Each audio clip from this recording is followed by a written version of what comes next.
One of the things I think a lot of people need to understand is we aren't a museum piece. The Inupiaq people are a living people and a living culture. Even though we're in northern Alaska, which covers this vast area from Nome all the way over the Canadian border, is that there's this extreme value of interconnectedness and interdependence. It's a hunting society, a gathering society from thousands of years. This is what creates our culture. That special relationship between humans and the natural world and the animals, and that it teaches you how to have a society that doesn't do too much harm to the world. Love and respect for nature, for one another, for our elders. Very, very fundamental value, key to life. Our values are something that bind us all. The importance of sharing with one another, the importance of spirituality, and the connection to the land, our traditions, how we hunt, sharing of stories and songs and dances. I'm Inupiaq. I'm from the Arctic Ocean. I am Inupiaq. It's very important to me. It's who I am as a person. And we're very proud of who we are, and we want to continue that.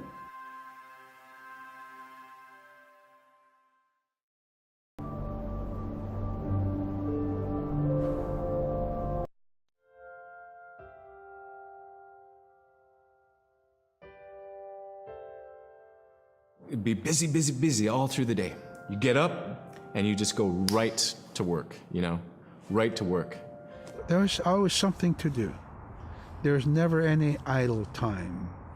The only idle time we had was after we eat and before we go to bed. One of the older people would be relaxing, laying down there and saying, it'd be really nice to hear a story. And then just organically, someone would just start telling a story. Storytelling for the Inupiaq people is very important because it not only created that sense of community, but is a way to pass on wisdom to the next generation. It was like TV, It was just like, it was as good as any movie you've ever seen. And the storyteller told it so clearly that it was just as powerful as any of the greatest movie blockbusters you've ever seen. There was a reason behind the stories that we were told because they held traditional knowledge. They held things that we might need to know in life, whether it was about how to find food or how to survive, or it was about well-being and the importance of connecting with people and being a good member of the community. We all do stories. We all live in stories. We all tell stories to our friends, and they need to be told. They need to be heard.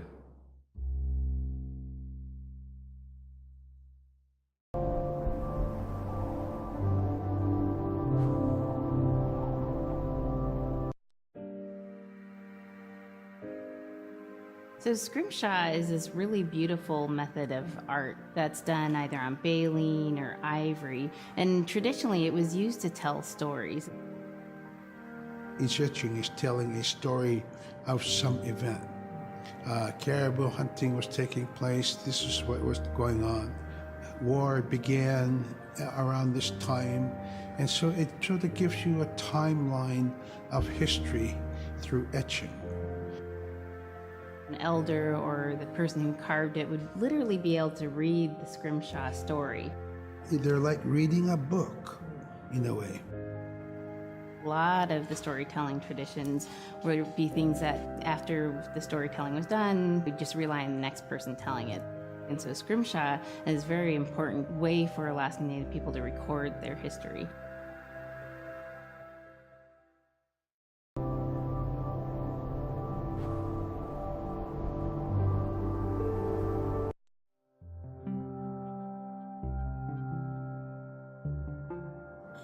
When I was growing up, my grandpa had a pet white fox.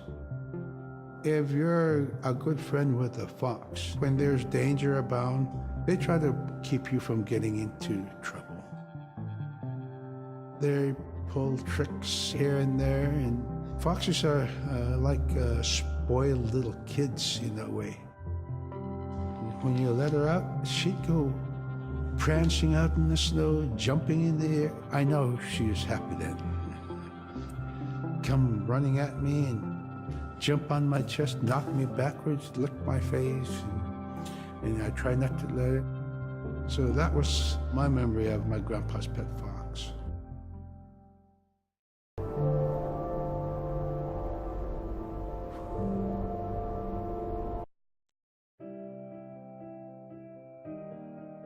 Caribou was, it provided for us in many ways. Our clothing in those days was made of all caribou skin.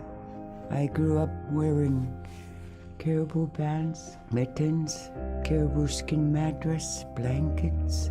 Some people had boots that were made with wolf leggings, sealskin sole bottoms.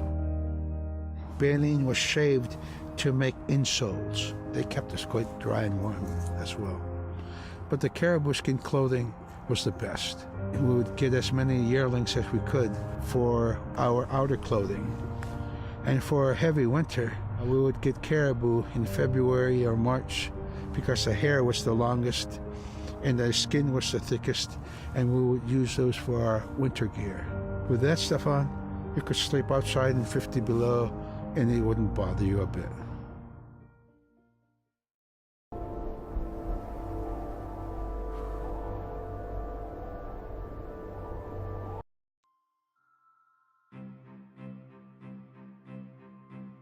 Sila is the weather.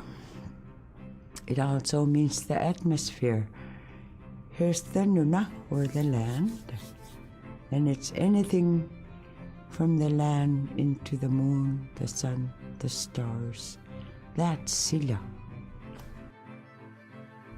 It's a very spiritual, and we have a relationship with Sila. Sila has a soul in the same way we do as people, in the same way animals do. I think spirit helpers in and of themselves are really about how we're connected with things. And so it may be that there is a spirit helper that shows themselves as a bird to show you the way home, or it may be a spirit helper that actually decides to show themselves with the face and body of a man instead of their animal form. And so I think one of the things that's hard to understand is that it's not one way of seeing things, it's one way of knowing you're connected to everything. We've always had that spirituality of everything around us. It's the interaction you have with the air you breathe, the ocean that you gather resources from, the rivers from which you gather fish, the tundra from which you pick berries, the animals that give themselves. It's all of that.